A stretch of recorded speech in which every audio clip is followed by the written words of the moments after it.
당원 여러분과 함께 오늘이 15차 벌써 그렇게 됐나요?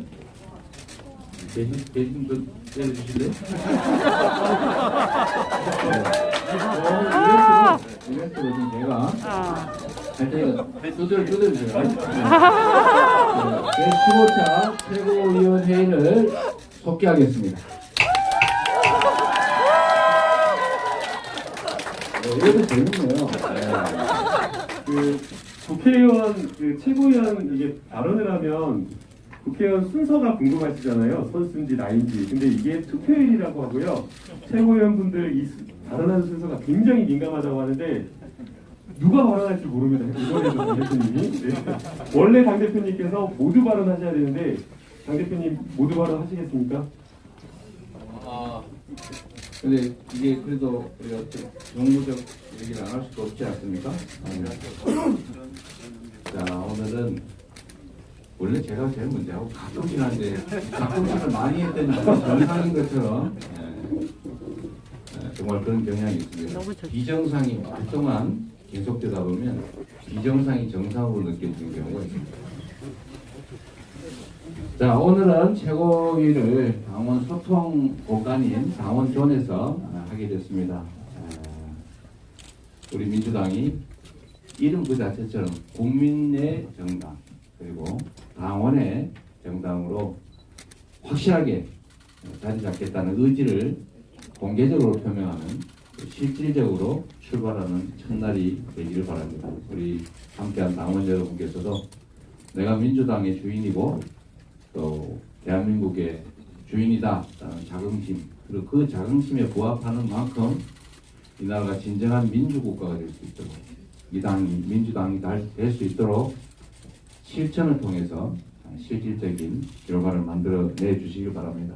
결국 세상의 모든 일은 사람으로부터 시작되는 것이고 거대한 누름조차도 하나의 물방울이 모여서 만들어지는 것처럼 함께 하시는 그리고 이 장면을 함께 보시는 우리 국민 여러분, 당원 여러분께서 함께 가주시기를 부탁드립니다. 지금 국감 중인데 정말로 민생의 또 경제의 위기가 심각합니다. 참으로 심각한데 이 심각한 민생 경제 위기를 이겨나가는 것이 극복해 나가는 것이 정부의 역할이고 또 정치의 역할인데 이걸 이겨나가는 것이 아니라 야당 탄압, 전 정권 정치 보복 이런 데 온 힘을 쏟고 있습니다. 이렇게 하면 나라가 제자리를 찾기 어렵다 이 말씀을 드리면서 지금부터라도 정치의 본연의 역할에 충실해서 민생과 경제를 챙기는 데 주력하라 라고 말씀드리고 싶습니다. 우리 민주당은 우리 정부 여당의 공격이 날로 심각해지고 그 부당함과 무도함이 참 필설로 형용하기가 어렵긴 하지만 그럼에도 불구하고 민생과 경제를 챙기는 데 주력하겠다 이 말씀을 드립니다. 정말 저는 실질적 성과가 중요하다고 보는데 지금 쌀값 때문에 온 동네가 난리 아닙니까? 그런데 정부 여당은 마지못해서 민주당이 자동으로 의무적으로 초과 공급된 쌀을 시장에서 경유해야 된다라는 법을 만들어서 소위에서 기권하니까 우리가 일방적으로 통과를 시켰는데 그게 부당하다고 마구 우기면서 안건 조정에 예고하고 방해를 하더니 겨우 나온 조치가 쌀시장 격리를 45만 하겠다라고 말을 했습니다. 말은 했는데 안 하고 있어요. 말을 백난하면 뭐합니까? 말 실천을 해야지. 시중의 쌀값이 여전히 15만 원대에서 헤매고 있다고 합니다. 또 가진 국민의 부여한 권한을 최대한 활용해서 가능한 빠른 시간 내에 성과를 만들어 보도록 노력하겠습니다. 국민 여러분께서도 함께해 주시기 부탁드립니다. 지금 저희가 가장 우려했던 이 보수 정권의 DNA라고 할 수 있는 민영화, 이게 다시 또 시작되고 있는 것 같습니다. 말로는 안 한다는데 자산을 매각하고 지분을 매각해서 경영의 민간의 의사결정력이 개입될 여지를 계속 넓히고 있습니다. 최근에는 방송까지 YTN, MBC 지분 매각 그리고 민영화하겠다라는 얘기를 공공연하게 하고 있습니다. 철도, 또 공항 민영화 하겠다는 의지들이 곳곳에서 분출하고 있습니다. 민영화의 그 부작용은 전 세계에서 이미 다 경험했습니다. 돈을 벌기 위해서 안전 투자를 안 하다 보니까 대형 참사들이 벌어집니다. 일본 전기 민영화의 결과가 후쿠시마 원전 폭발이라는 그런 분석들이 있습니다. 안전에 투자하지 않았기 때문이죠. 또 전기 요금이 폭등했다. 이거 많이 들어본 거 아닙니까? 히드로 공항 엄청나게 공항 이용료가 비싸다. 우리나라는 15,000원인데 거기 한 10만 원 한다는 거 아닙니까? 어쨌든 이런 민영화가 곳곳에서 시도되고 있다는 거 심각합니다. 이게 정부 여당의 특장기인 것 같습니다. 겉과 속이 다릅니다. 적반하장으로 우리가 언제 민영화 한다고 그랬냐라고 저를 고발해놓고 민영화 반대한다고 글자 몇 자 썼다고 저를 고발해놓고는 뒤로는 실질적으로 민영화에 대한 의지를 강요하고 있는 것 같습니다. 누구 말처럼 양머리를 내걸고 개고기를 팔고 있다. 국민 기만이 심각하다 이 말씀드립니다. 지금 저희는 이 민영화를 반드시 막겠다 이 말씀드립니다. 대신 들어주시면. 그래서 민영화를 반드시 막겠다는 말씀을 드리고 막기 위해서 민영화 방지법과 국유재산 특혜 매각 방지법 저희가 최선을 다해서 처리하도록 하겠습니다. 그리고 실질적으로 이 각 부분에서 이 민영화가 추진되고 있기 때문에 전체를 모아서 대응할 수 있도록 대책 기구를 저희가 당내에 신속하게 구성하도록 하겠습니다. 금리 폭등 문제가 심각합니다. 물가도 오르고 환율도 오르고 주가는 폭락하고 정말로 심각한데 이 금리조차도 지금 8%까지 지금 치닫고 있습니다. 곧 이 원리금을 못 갚는 분들이 돌려막기 하느라고 제2금융권 대부업체 가다가 마지막에는 불법 사채 시장까지 내몰리게 될 겁니다. 1년에 300%, 5,000%, 심지어 30,000% 이런 아주 살인적인 고금리 이 불법 사채 시장에 내몰리게 되면 그 끝이 어딜지는 우리가 쉽게 예측해 볼 수 있습니다. 빚을 못 갚아서 극단적 선택을 하는 일이 지금도 우리 주변에서 벌어지고 있는데 앞으로 어떻게 될지가 참으로 걱정입니다. 가계부채가 정말로 심각하고 고금리로 인한 서민 피해 심각할 것입니다.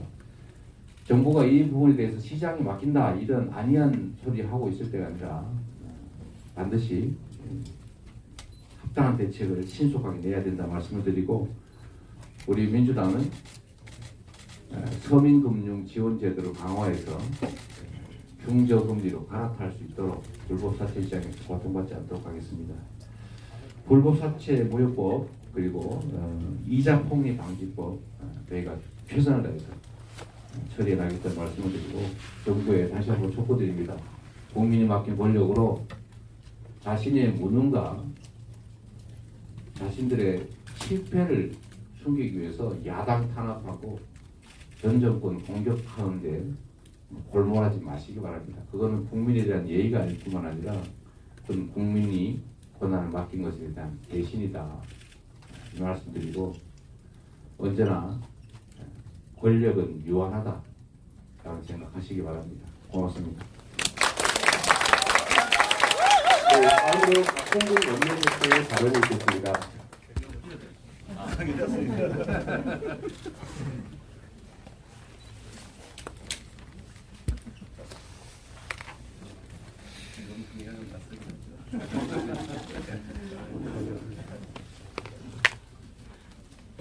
정권 여당은 국정감사를 하겠다는 것입니까? 못하게 막겠다는 것입니까?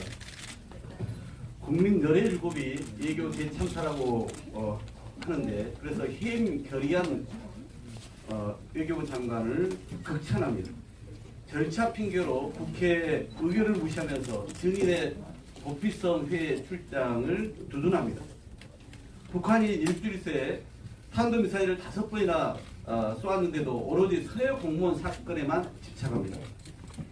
국민의힘은 국정감사 첫날부터 곳곳에서 무력화를 시도하고 있습니다. 국정감사를 무력하다 못해 과거 국정감사를 폐지한 때도 있었습니다. 박정희 정권은 10월 유신 후에 국정감사를 폐지했습니다. 하지만 독재 정권이 강제로 없앤 국정감사는 1987년 6월 항쟁 이후에 부활했습니다.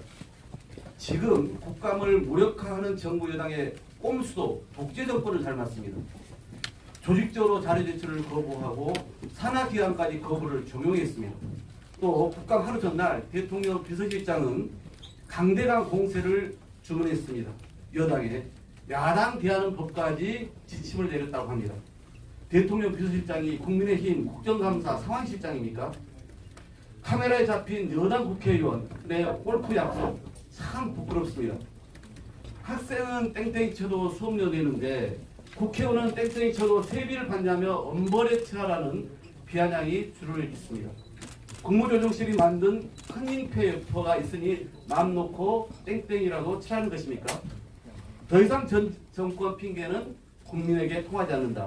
바로 윤석열 대통령이 여당 의원들 앞에서 한 말씀 그대로 돌려드립니다. 이번 국감은 윤석열 정부 국정감사이지 전 정부, 문재인 정부 국정감사가 결코 아닙니다. 입만 열면 전 정부를 탓하는 윤석열 정부의 실정과 무능 결코 그 탓한다고 해서 갖춰지지 않습니다. 전 정부에 대한 열등감과 과도한 집착을 이제는 버리기 바랍니다. 민주당은 더 치열하게 국정감사에 임하겠습니다. 거짓말 정부의 실정과 무능을 제대로 파헤쳐서 진상을 규명하겠습니다.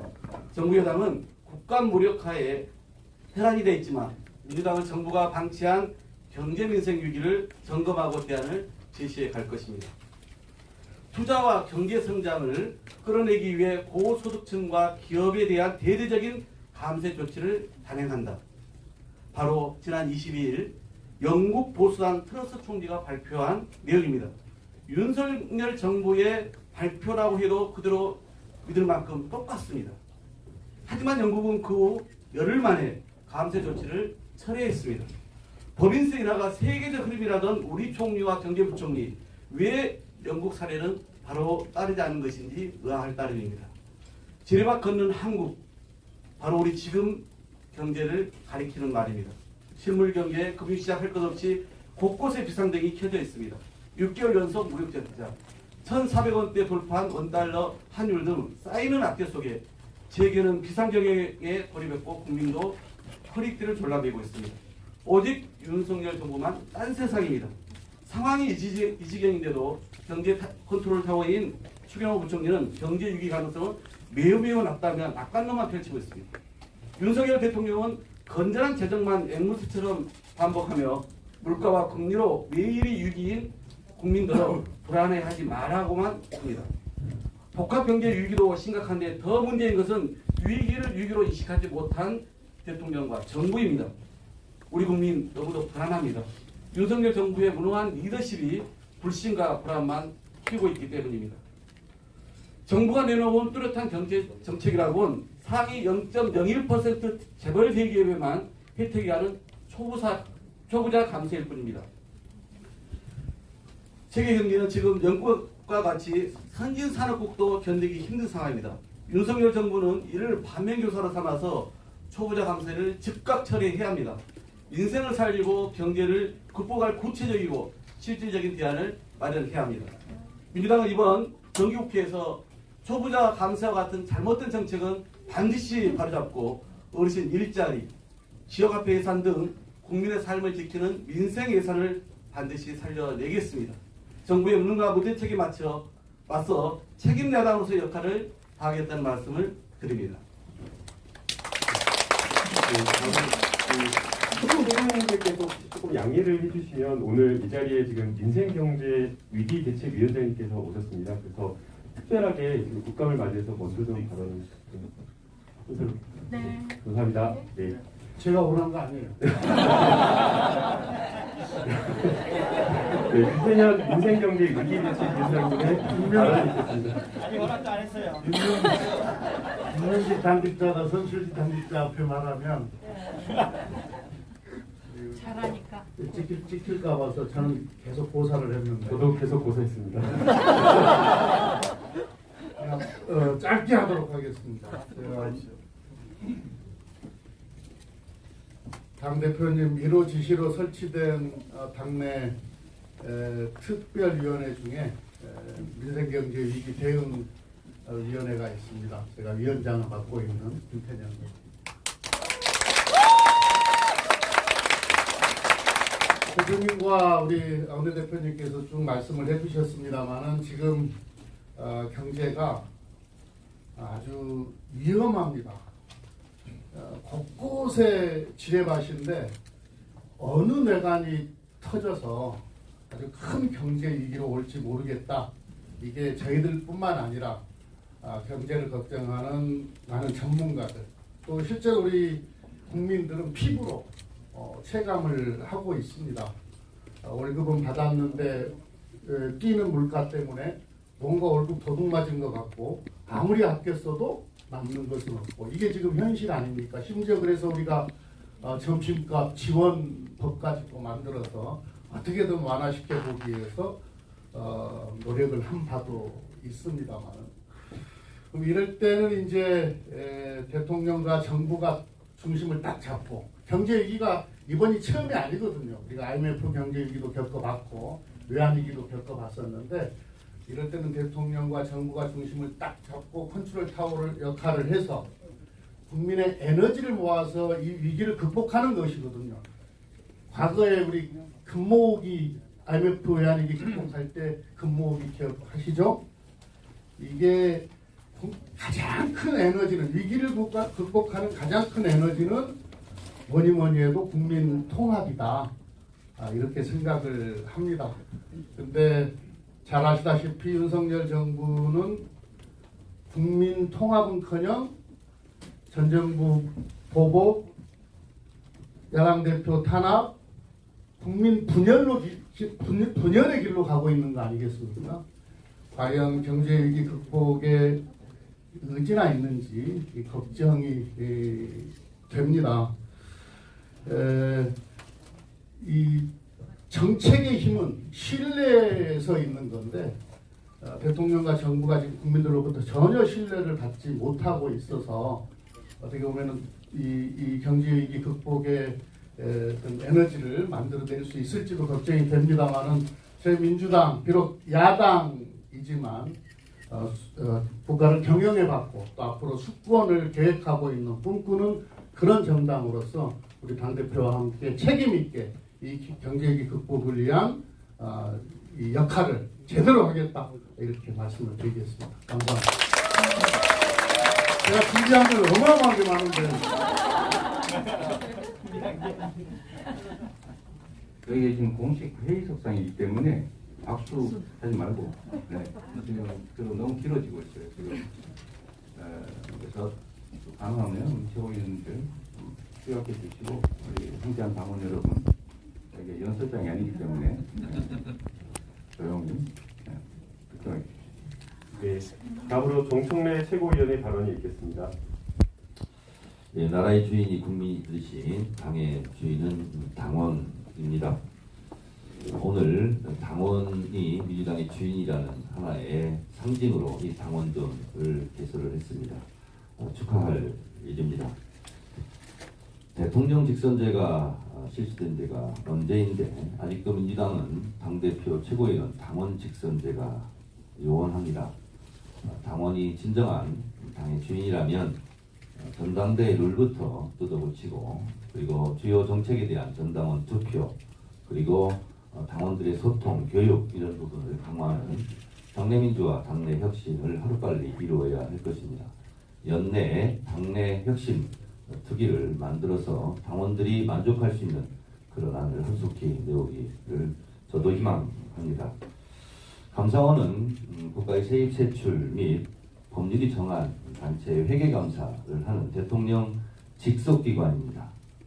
이것을 대통령 지원기관이라고 착각하고 있는 지금 감사원 참 한심합니다. 대통령 직속기관이라는 것은 힘있는 기관 눈치 보지 말고 소신껏 감사를 하라 이런 뜻입니다. 그런데 어찌된 일인지 감사원이 국정원으로 착각하는지 응습한 냄새를 맡고 다녔던 정권의 사냥개 같았던 과거 독재 정권에 마치 국정원을 연상케 하는 그런 행보를 하고 있습니다. 감사원 정신 차리기 바랍니다.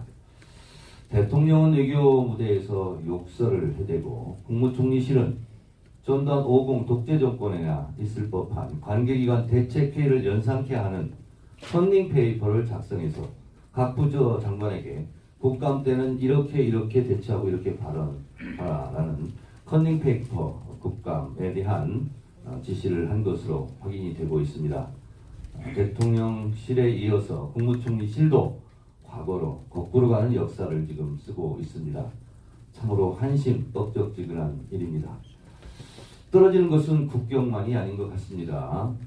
북한의 탄도미사일에 대응하기 위한 현무-2 미사일이 오발탄으로 낙탄되었다고 합니다. 참으로 어처구니 없는 일이고 이전에 볼 수 없었던 그런 일입니다. 원인이 무엇일까 생각해 봤습니다. 나라가 혼란스러운 이 모든 원인의 출발은 용산으로 이전했던 대통령실의 문제가 아니었을까 생각해 보면 용한집이 아닙니다. 경사가 있어야 되는데 자꾸 참사만 발생합니다. 잘못된 길이라고 인식하면 가장 좋은 방법은 되돌아가는 일입니다. 청와대로 돌아가시기 바랍니다. 컴백홈, 고백홈. 네, 그것만이 지금의 혼란을 좀 수습하는 길이 아닐까 그렇게 생각합니다. 윤석열 대통령님, 컴백홈, 고백홈. 네, 다음으로 고민정 최고위원의 발언이 있겠습니다.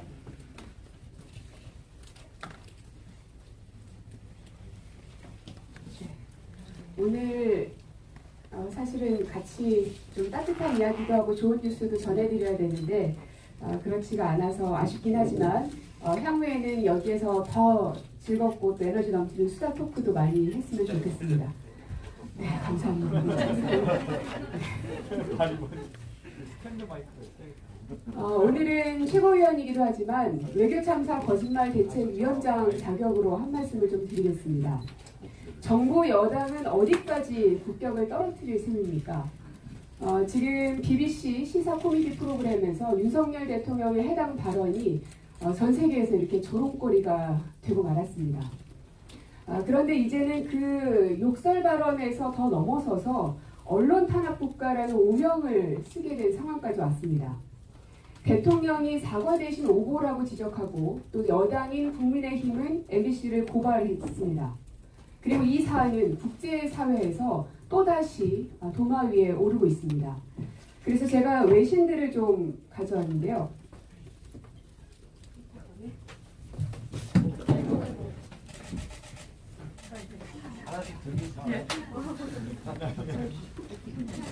네.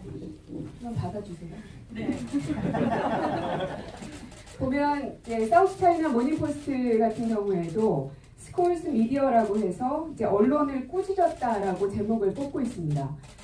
여기 계시는 당원들이나 혹은 기자분들께서도 아시겠지만 제목에는 참 많은 의미들을 함의하고 있습니다. 그리고 니케이 아시아에서는 보시면 스케이프고츠 미디어에서 언론을 희생양으로 삼으려 한다라고 보도를 하고 있습니다. 그리고 더 디플로맷은 외교 전문지이죠. 여기도 보면 스리튼이라고 해서 한국의 방송사를 위협하고 있다라고 보도를 하고 있습니다. 그러니까 이 해당 발언에 대해서 MBC가 먼저 보도를 했고 그것을 사실관계를 확인하지 않았기 때문에 고발까지 갔는데 이 사안에 대해서 외신에서는 위협하고 있다, 희생양으로 삼고 있다 라고 지금 보도를 하고 있는 상황입니다. 뿐만 아니라 세계 최대 언론인 단체이죠. 국제기자연맹의 사무총장은 또 이렇게 얘기를 했습니다. 명예훼손으로 언론을 고발하는 것은 협박의 전형적인 예입니다. 윤 대통령은 보도된 자신의 발언에 대해 책임을 져야 하며 언론인들을 은폐를 위한 부실로 삼아서는 안 된다라고 성명을 내기도 했습니다. 지금 국민의힘에서 이 해당 언론사를 고발한 이유를 보면 세 가지로 요약할 수 있는데요. 하나는 확인을 거치지 않고 단정적인 자막을 달아서 보도했다. 그 논리대로 하려면 여기 계신 모든 언론사들 다 고발당해야 됩니다. 왜 유독 MBC만 고발을 한 것입니까? 뿐만 아니라 김은혜 수석은 상황을 인지하면서도 제지하지 않았기 때문에 이것도 방조에 해당되는 게 아닌가 싶습니다. 두 번째는 국익을 훼손했다는 이유인데요. 지금 이 모든 상황이 처음 시발점이 어디입니까? 대한민국 국회에 욕설을 퍼부은 대통령의 국격 훼손이야말로 가장 심각한 사안이기 때문에 대통령을 고발하십시오. 그리고 세 번째로 첫 번째 보도였기 때문이다 라고 말했는데요. 해당 영상은 이미 엠바고 해제 2시간쯤 전에 각 방송사로 모두 다 송출이 됐습니다. 뿐만 아니라 그 시각쯤에는 대통령실에 있는 대외협력 비서관이 영상을 인지한 상태에서 이 영상 기자들에게 해당 영상을 보여줄 것을 요청한 바가 있습니다. 즉 미리 이 영상을 인지한 상태였는데 그렇다면 이 해당 비서관은 어떻게 이 영상을 알게 되었는지 역시 이 비서관 또한 고발해야 될 것입니다.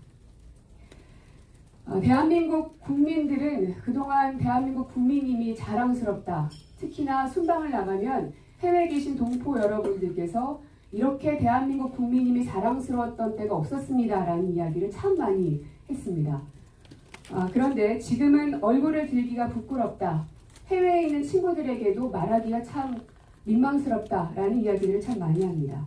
국민이 세워놓은 국격을 무너뜨리고 있는 윤석열 대통령과 정부 여당에게 보내는 국민들의 경고장을 무시해선 안 될 것입니다. 네, 이상입니다. 네, 다음으로 박찬대 최고위원의 발언이 있겠습니다.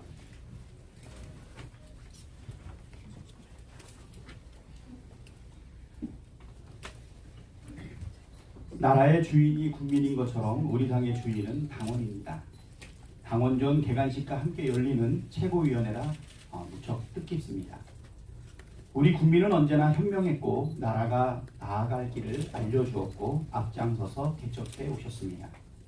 우리 당원들도 언제나 우리 당의 나아갈 길을 일러주었고 힘들 때나 즐거울 때나 함께 해주었습니다. 그런 자랑스러운 당원이 있었기 때문에 우리 당이 존재합니다. 최고위원으로서 민주당 국회의원으로서 우리 당원들의 목소리를 경청하고 준엄한 명령을 이행하기 위해 앞으로도 최선을 다하겠습니다. 어제는 14 공동선언 15주년이었습니다. 유감스럽게도 이날 오전 북한은 탄도미사일을 발사했습니다. 한반도 긴장 격화는 남과 북 모두에게 전혀 도움이 되지 않습니다. 긴장을 조성하고 대결을 부추기는 모든 행동을 즉각 중단하기를 촉구합니다. 아울러 윤석열 정부에도 강력하게 촉구합니다. 한반도에서의 전쟁을 막고 평화를 정착하기 위한 모든 노력을 기울여 주십시오. 대통령과 정부는 국민의 생명과 안전을 지킬 책무를 갖고 있습니다. 윤석열 정부가 들어선 이후 하루하루 살 얼음판 위를 걷는 심정입니다. 특히 윤석열 정부의 무능은 우리를 더 걱정스럽게 만들고 있습니다. 윤석열 대통령과 정부는 주문을 외듯 틈만 나면 굳건한 한미 동맹을 외치고 있지만 정작 미국은 한국을 패싱하고 있습니다. 바이든 미국 대통령은 미국 의회의 인플레이션 감축법에 서명하고 한국산 전기차에 대한 보조금 차별을 공식화했습니다. 이로 인해 국산 전기차 피해 규모가 무려 11조 6천억 원에 달할 것이라는 분석도 있습니다. 윤석열 대통령은 문제를 바로잡기는커녕 바이든 미국 대통령을 만난 뒤 비속어를 사용한 사실이 들통나 망신당하고 한미 동맹에도 먹구름을 들이웠습니다. 경제도 외교도 안보도 무능의 극치입니다. 이재명 대표께서 전에 말씀했지만 대통령의 무능은 죄악입니다. 무능한 대통령은 국민의 삶을 피폐하게 만들고 국격을 떨어뜨리게 하는 것은 물론 나라를 한순간에 망하게 할 수도 있기 때문입니다. 그러나 윤석열 정부가 잘하는 게 딱 하나 있습니다. 바로 정치 탄압입니다. 경제위기, 외교위기, 안보위기 대응은 무능한데 정치 탄압에는 발군의 실력을 보이고 있습니다.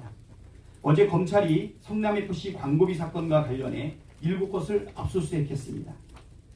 성남FC 광고비 사건은 이미 경찰이 무혐의 처리했던 사건입니다. 그런데도 무리하게 재수사를 하고 먼지털이식 압수수색을 통해 제1야당의 대표를 집요하게 공격하고 있습니다. 정부는 심지어 전직 대통령에게까지도 칼끝을 겨누고 있습니다. 적반하장도 이런 적반하장이 없고 후한무치도 이런 후한무치가 없습니다. 이런다고 정부의 무능이 감춰지지도 않고 이런다고 국민의 눈가기를 가릴 수도 없습니다. 윤석열 대통령과 정부에 엄중히 경고합니다.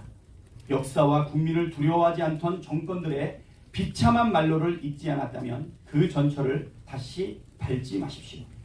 지금이라도 정치 탄압의 길이 아니라 국민을 위한 정치의 길로 돌아오기를 바랍니다. 이상입니다. 네, 다음으로 서영교 최고위원의 발언이 있겠습니다. 당원존이 생겼습니다. 전당대회 하는 동안 당사 2층에 카페를 만들어서 여러분이 와서 커피도 한잔하고 그리고 또 대화도 하다가 간혹 이재명 대표도 오시라고 해서 세미나도 하고 서영교나 또 국회의원들 오라고 해서 같이 세미나도 하면 좋겠습니다 라고 제가 외쳤었는데 이렇게 당원존이 만들어졌습니다. 당원존을 통해서 더 많은 국민들이 더불어민주당 당원이 되고 싶어 나도 저곳에 가고 싶어 라고 하는 분위기가 만들어졌으면 좋겠습니다. 고물가, 고금리, 고환율로 세계 경제가 최악입니다. 그 중에서도 대한민국 최악의 상황에 들어서고 있습니다. 이럴 때 정부가 중요하지 않습니까? 윤석열 대통령이 이런 어려운 상황을 극복해내는 선봉장이 되어야 되지 않겠습니까? 그런데 우리는 기대를 할 수가 없습니다. 윤석열 정부 이 어려운 상황 속에서 초부자 감세를 최고의 정책으로 내놨습니다.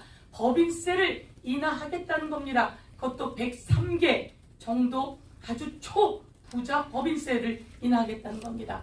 여러분, 영국의 트러스 총리가 소득세를 인하하겠다 그랬다가 파운드화가 폭락하자 열흘 만에 그 정책을 철회했습니다.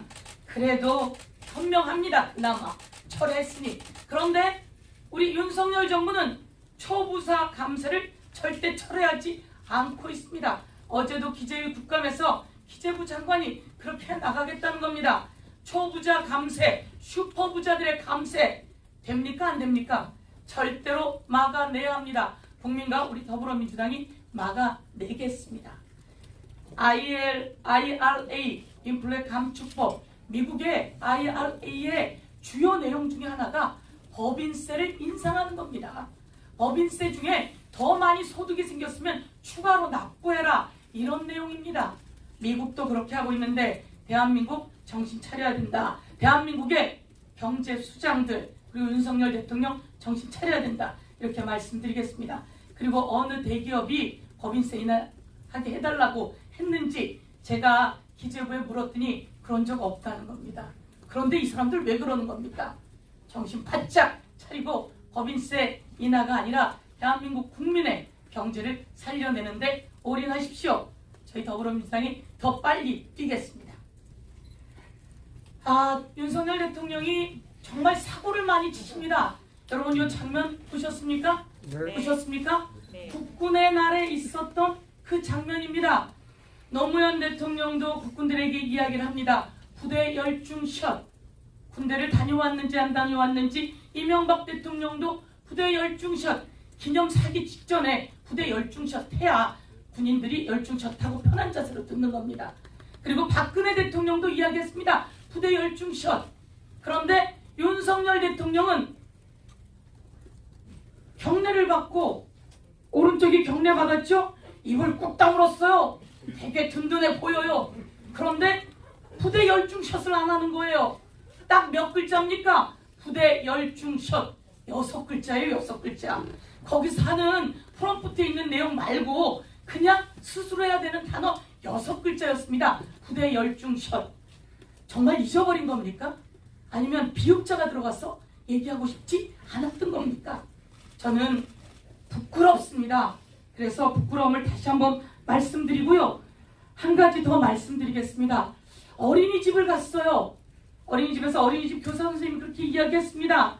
아나바다 시장놀이를 해요 라고 했더니 아나바다가 뭡니까? 이렇게 물어봅니다. 아나바다.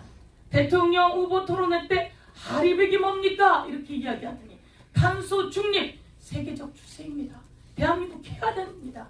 그리고 재생에너지 대한민국 해나가야 되는 정책입니다. 그래서 하나바다를 모른다니 너무 깜짝 놀랐습니다.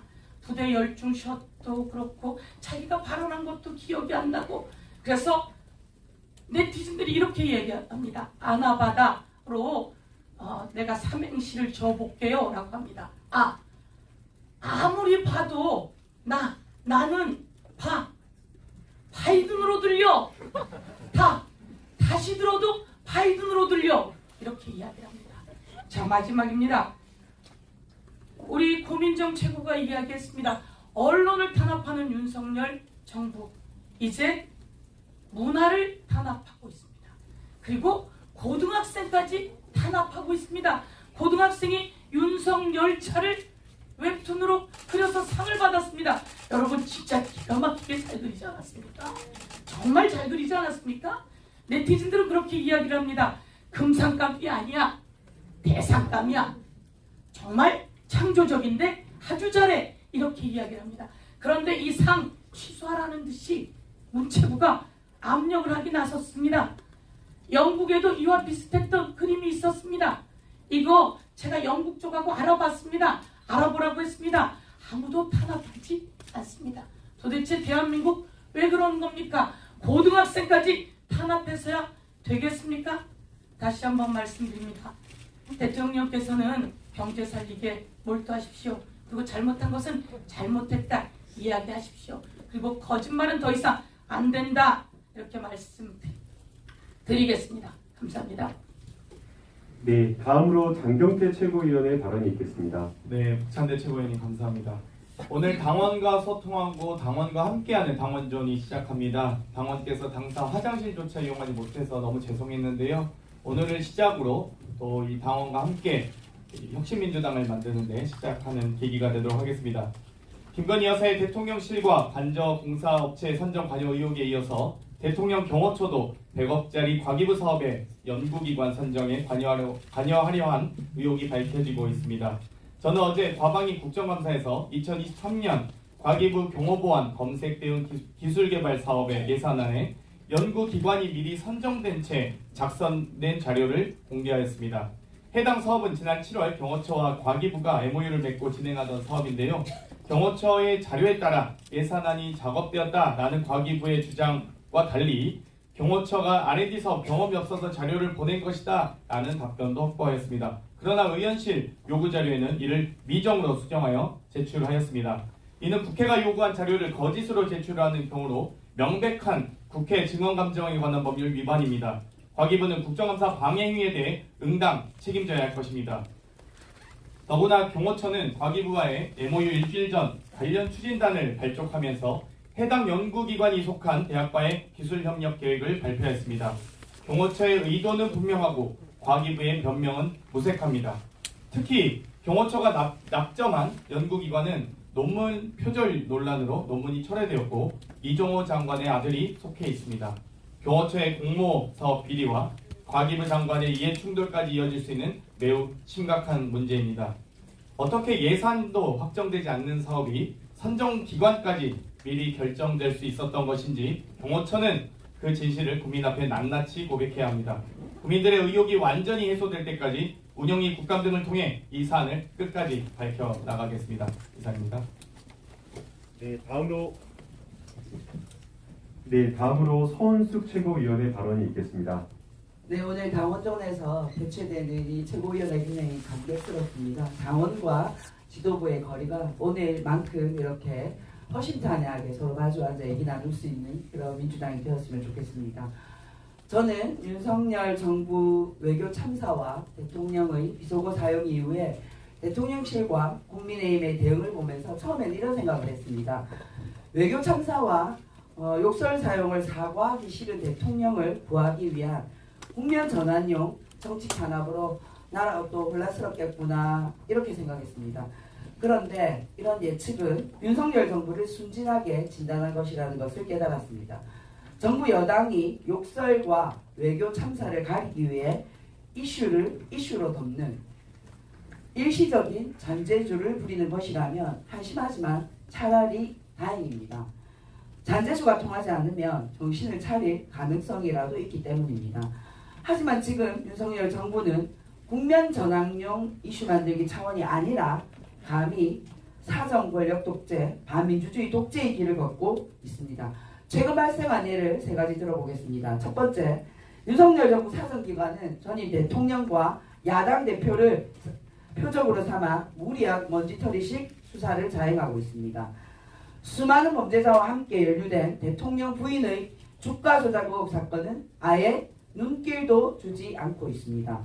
법치를 하는 것이 아니라 과거 독재 정권의 정적 죽이기를 통한 정권 유지 행태를 따라가고 있습니다. 정적 죽이기 통치입니다. 두 번째, 윤석열 정부 여당은 대통령에게 불리한 보도를 했다는 이유로 MBC를 시범 케이스로 삼아 겁을 주면서 수사를 예고하고 있습니다. 언론은 자유민주주의 사회에서 제4부라고 지칭되는 자유민주주의의 핵심 요소입니다. 언론 자유 탄압입니다. 세 번째, 한국만화영상진흥원이 개최한 한국만화축제에서 고등학생이 출품한 윤석열차라는 작품이 카툰 부문 죄송합니다.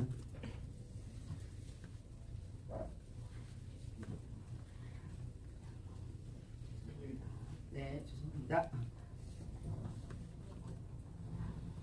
카툰 부문 금상을 수상했습니다. 물론 카툰은 윤석열 대통령과 영부인을 풍자 대상으로 삼고 있습니다. 문체부가 엄중히 경고한다고 탄압에 나서고 있습니다. 카툰은 시사나 정치적인 문제를 생략, 강조, 과장의 기법으로 표현하는 풍자와 또는 만화입니다. 즉 카툰은 정치를 소재로 삼는 장르입니다. 문체부가 정치적이라서 문제라고 주장하는 것은 군사독재식 발상입니다. 어제 국감장에서 국민의힘 의원이 윤석열차가 표절작이라서 문제라고 본질을 왜곡하던데 이것도 참 한심합니다. 패러디를 속성으로 삼는 카툰 작품에 표절 운운하는 것은 획일적인 군사독재 문화가 느껴집니다. 표현의 자유 탄압입니다. 윤석열 정권은 자유민주주의를 버리고 독재 정권의 길을 가려고 합니다. 사정 권력을 동원한 정적 죽이기, 언론 자유 탄압, 표현의 자유 탄압을 지속한다면 폭주하는 윤석열차를 국민 여러분이 멈춰 세울 것입니다. 이상입니다. 네, 다음으로 임선숙 최고위원의 발언이 있겠습니다. 네, 안녕하세요. 이 당원전에서 당원 여러분들과 함께 최고위원회를 하면서 눈빛 또 열기 이렇게 느끼면서 많은 책임감을 느끼게 되는 것 같습니다. 이 장소에서 앞으로도 당원 여러분과 민주당이 함께 국민의 더 나은 삶을 찾아가기 위해서 서로 소통하고 노력하는 그런 장소가 되기를 기대해 봅니다. 문재인 대통령에 대한 보복 감사와 정치적 상대방에 대한 정치 탄압을 수단으로 무능과 비속어 논란을 덮기 위해 위태롭게 달리고 있는 윤석열 열차가 폭주를 멈추지 않는다면 궤도 이탈의 비극을 피할 수 없을 것입니다. 감사원은 문재인 대통령에 대한 서면 조사는 헌법과 감사원법을 어긴 위법한 조사입니다. 헌법상 감사원은 대통령의 직속 기관으로서 대통령은 감사원의 직접적인 직무감찰의 대상이라 볼 수 없습니다. 절차상으로도 감사를 하려면 감사원법상 주요 감사 계획에 대한 사항을 합의제 기구인 감사위원회에서 사전에 의결해야 합니다. 그런데 이번 조사는 감사위원회 의결이 전혀 없이 진행된 것입니다. 최재일 감사원은 대통령의 국정을 지원하는 기관이다. 이런 이야기를 평소에 했습니다. 감사원의 정치적 독립성을 포기한 발언이죠. 이번 조사와 관련해서 유병호 감사원 사무총장은 이 사건 조사는 내가 전격 지시했다라고 언론에 밝혔습니다. 권한 없는 자들이 법과 원칙을 무시하고 정권의 입맛에 맞춰서 직권남용의 감사판을 벌리고 있는 것입니다. 감사원이 위법한 감사판을 벌리고 있는 사이에 검찰은 20일도 안 되는 그런 기간 동안에 성남FC 관련해서 3번씩이나 야구잡이로 압수수색을 하면서 이재명 대표에 대한 정치보복 수사에 열을 올리고 있습니다.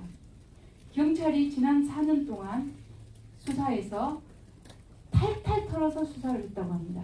무혐의 처분을 내린 사건을 검찰은 다시 수사를 개시하고 또 수사를 확대하면서 정상적인 광고비를 뇌물로 호도하고 있습니다. 그리고 이런 검증되지 않는 내용을 언론에 살살 흘리고 있습니다. 전국 어느 축구구단이 기업의 광고 없이 운영되고 있습니까? 성남FC 관련 압수수색을 3차례나 이잡듯이 벌린 검찰은 도이치모터스 주가 조작 혐의를 받고 있는 김건희 여사에 대해서는 여지껏 소환 조사조차 하지 않고 있습니다. 김건희 여사 주가 조작 관련 새로운 증거가 계속해서 드러나고 있고 공소시효가 석 달밖에 남지 않았습니다. 이러다가 흐지부지 공소시효 넘기려는 건 아닌지 의심이 강하게 됩니다. 검찰이 법과 원칙에 따라 성역 없는 수사를 지금 바로 시작해야 할 곳은 살아있는 권력입니다. 지금 경제는 참사 수준인데 민생은 제쳐두고 전임 대통령과 야당 당대표에 대한 정치 보복에만 몰두하고 있는 윤석열 정권에 대한 국민의 분노가 점차 거세어지고 있습니다. 대통령께 말씀드립니다. 국민을 이기는 권력은 없습니다. 이상입니다. 네, 이상으로 발언을 마무리하도록 하겠습니다. 이재명 당대표의 짧은 마무리 발언과 폐회 선언으로 회의를 마치도록 하겠습니다. 네, 오늘 좀 어수선하긴 한데 우리 더불어민주당의 당원 여러분이 함께한 자리에서 의미 있는 최고위원회 회의가 되었던 것 같습니다. 자, 긴 시간 고생하셨습니다. 회의를 종료하겠습니다.